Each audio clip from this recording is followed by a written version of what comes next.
Hello दोस्तों, कैसे हैं आप लोग। एक बार फिर से आपका स्वागत है। माय नेम इज ओमी और आप देख रहे हैं मेरी यूट्यूब चैनल ओमी भाई। तो बहुत पहले हमारे देश को सोने की चिड़िया कहा जाता था और आप सभी को पता है कि भारी आक्रमणों के कारण हमारे देश को लूट लिया गया भारी ताकतों की वजह से। तो भारत पे जब भारी आक्रमण हुआ तो उसके बाद अंग्रेजों ने भी शासन किया। 15 अगस्त 1947 को जब देश आज़ाद हुआ था तो सब ने सोचा था कि एक नई किरण आएगी और देश का एक उज्जवल भविष्य सामने आएगा। ऐसा नहीं है कि देश ने एक विकास नहीं किया, देश ने आज तक 2022 तक बहुत विकास किया है और उस विकसित देशों की श्रृंखला में बहुत जल्द आ जाएगा जो आज की डेट में पूरे वर्ल्ड में विकसित देशों में आते हैं। पर दोस्तों ये बहुत अच्छा भी हो सकता था, अभी तक बहुत अच्छा देश में हुआ है, बट ये और अच्छा हो सकता था क्योंकि दोस्तों इतना पैसा इंडिया के पास है, क्योंकि पॉपुलेशन के हिसाब से इंडिया नंबर 2 पे है। जब देश की कंडीशन बहुत अच्छी होती रही, देश विकसित की तरफ जाता रहा, पर एक न एक वायरस देश में लगता रहा। एक वायरस जिसने कभी देश को नहीं छोड़ा और स्वतंत्रता लेकर आज तक वो वायरस कहीं ना कहीं देश के साथ चिपका रहा। उस वायरस का नाम है दोस्तों करप्शन। तू कौन है? करप्शन से पैदा हुए गंदी नाली के कीड़े। एक्चुअली करप्शन होता क्या है, मैं उसको थोड़ा सा समराइज करने की कोशिश करूंगा कि मैं आपको थोड़ा शॉर्टकट से करप्शन को हल्के से बता दूं आपको।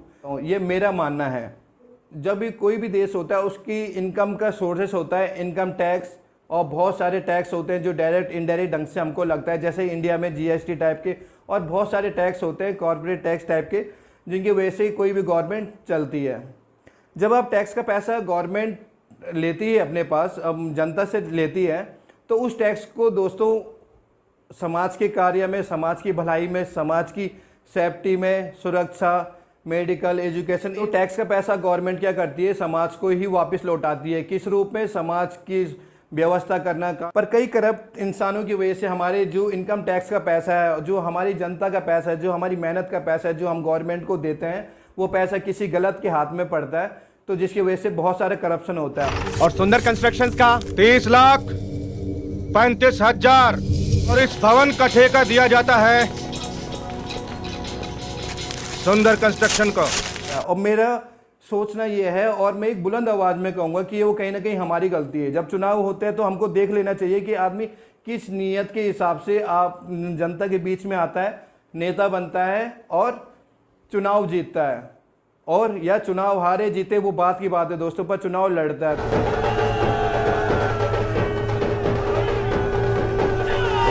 तो हमको सोचना चाहिए कि उस टाइम हमें किसी लोभ लालच में नहीं आना चाहिए। वो किसी भी प्रकार का आपको प्रलोभन देता है कि आप उसको वोट देते हैं, तो कहीं ना कहीं जनता को भी जागरूक होना चाहिए कि वो इंसान हर किसी इंसान को अट्रैक्ट कर रहा है इस लाइन में आने के लिए, नेतागिरी लाइन में आने के लिए। जबकि नेता शब्द का अर्थ शायद हर कोई भूल चुका है। नेता का अर्थ होता है समाज की सेवा करना, ना कि अपने घर की सेवा करना और ना कि अपना ही विकास करना।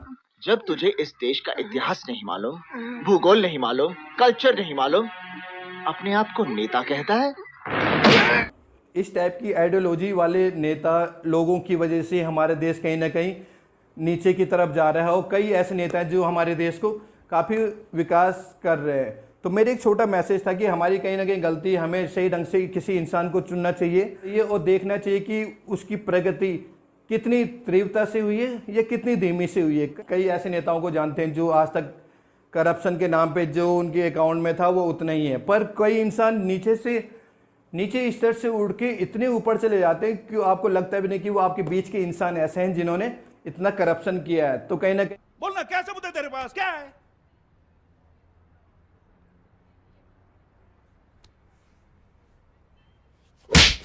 कहीं करप्शन करने वाला भी गलत है और जो करप्शन को बढ़ावा देता है, हम जैसी जनता ही जो करप्शन स्टार्ट करती है।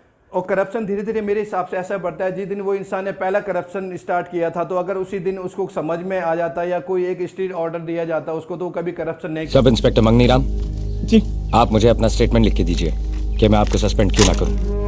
समझिए साहब करता। देश की बहुत सारी व्यवस्था ऐसी होती है जो कोई ना कोई कभी ना कभी सामने लेके आ जाते हैं उनको, जो भी किसी ने करप्शन किया होता है, जो इन करप्ट इंसानों को पकड़ने में बहुत सहायता करते हैं। तो दोस्तों सतर्क रहिए और सावधान रहिए। जिस टाइम उस टाइम तो सावधान रहिए जिस टाइम आप चुनाव के टाइम पे आते, वो इंसान आपको लालच में प्रलोभन दे अपने वोट के चक्कर में, तो कभी उसको वोट ना दें। ये बड़ी अच्छी बात कही आप। तो दोस्तों आज का मैसेज मेरा इतना ही था। आपको कैसा लगा जरूर बताना। और करप्शन को दूर करने का केवल यही उपाय है कि आप एक अवेयरनेस बने, जागरूक जनता बने, तो तभी जाके करप्शन खत्म होगा।